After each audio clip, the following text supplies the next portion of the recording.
Something is breaking in the global financial system, quietly, invisibly, and faster than most realize. The headlines still talk about record stock markets, booming tech, and unstoppable growth. But beneath the surface, numbers are unraveling. Governments are drowning in debt. Central banks are trapped. The very mechanism that keeps modern money alive, confidence, is starting to evaporate. The world isn't facing a collapse to come. It's already happening. Just not in the way you think. Because the true collapse isn't loud, it's silent. It's hidden in interest rates that no longer make sense, in currencies losing credibility, and in a global system where every solution creates a new problem. This is the story of the silent collapse already happening inside global finance. To understand what's happening now, we need to go back, not to 2008, not even to 1971, but to the early 20th century. When the Federal Reserve was created in 1913, it wasn't just an institution, it was a revolution in how power worked. For the first time, money supply wasn't fully tied to gold or silver. It was managed, controlled, manipulated, central. Banking was sold as a safeguard against financial panic. But in reality, it centralized power over credit, and by extension, over every economy that used it. World War I accelerated this shift. Nations printed massive amounts of money to finance conflict. Gold convertibility was suspended, and inflation quietly transferred wealth from the people to the state. By the time the Great Depression hit, the system was already cracked. But instead of returning to discipline, governments doubled down on control. Roosevelt confiscated private gold in 1933. The world moved closer, toward paper promises, and further from tangible value.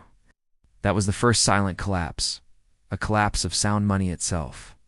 The end of World War II gave us the Bretton Woods system. The US dollar was tied to gold, and every other currency was tied to the dollar. It was supposed to bring stability. But it quietly made the dollar, and by extension, the Federal Reserve, the anchor of the global economy. As long as the US could print dollars and promise redemption in gold, the illusion held. But by the 1960s, cracks appeared. Nations like France began demanding real gold instead of paper. The United States had spent too much, borrowed too much, and promised too much. In 1971, Nixon ended the dollar's link to gold. It was supposed to be temporary. It never was.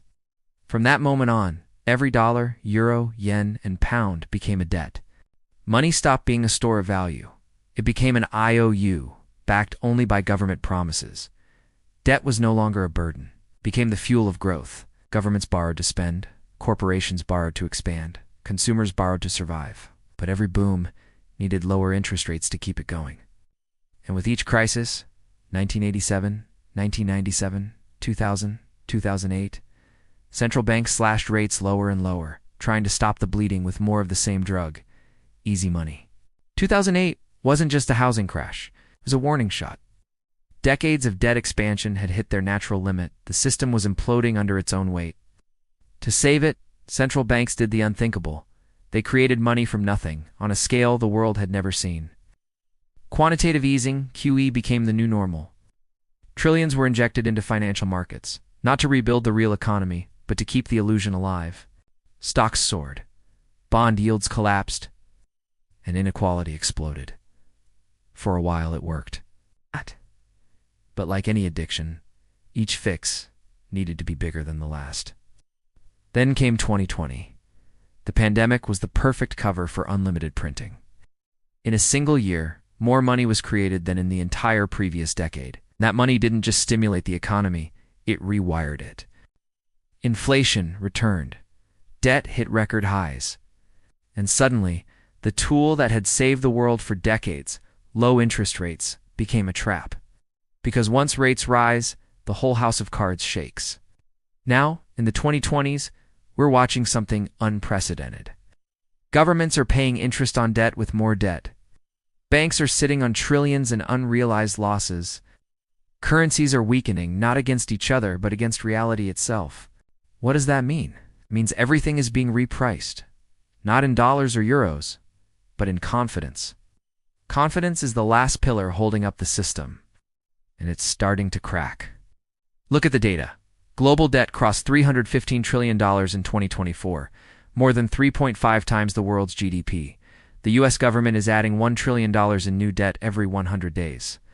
Over 60% of U.S. Treasury debt now needs to be refinanced within 3 years at higher rates. These are not random figures. They're the math of collapse. But it's not an explosion. It's erosion. It's a slow-motion implosion hidden behind stock market rallies, government optimism, and media distraction. The collapse is already here, but it's happening in silence. Every time the system breaks, we rebuild it with more of what caused the problem. The 2008 crash led to zero interest rates. The pandemic crash led to infinite money printing. And now, central banks are trapped between inflation and insolvency. Raise rates, and governments go bankrupt. Cut rates, and inflation spirals again. There is no good option because the system itself is the problem. Even new solutions like central bank digital currencies, CBDCs, can't fix the foundation. They just tighten control. Digital dollar or euro doesn't restore trust. It enforces compliance. The system isn't reforming, it's mutating. It's becoming more centralized, more opaque, and more dependent on public ignorance. History doesn't repeat, but it rhymes, and the rhyme is getting louder. The Roman Empire debased its coinage until silver was almost gone. The Weimar Republic printed marks until people carried them in wheelbarrows.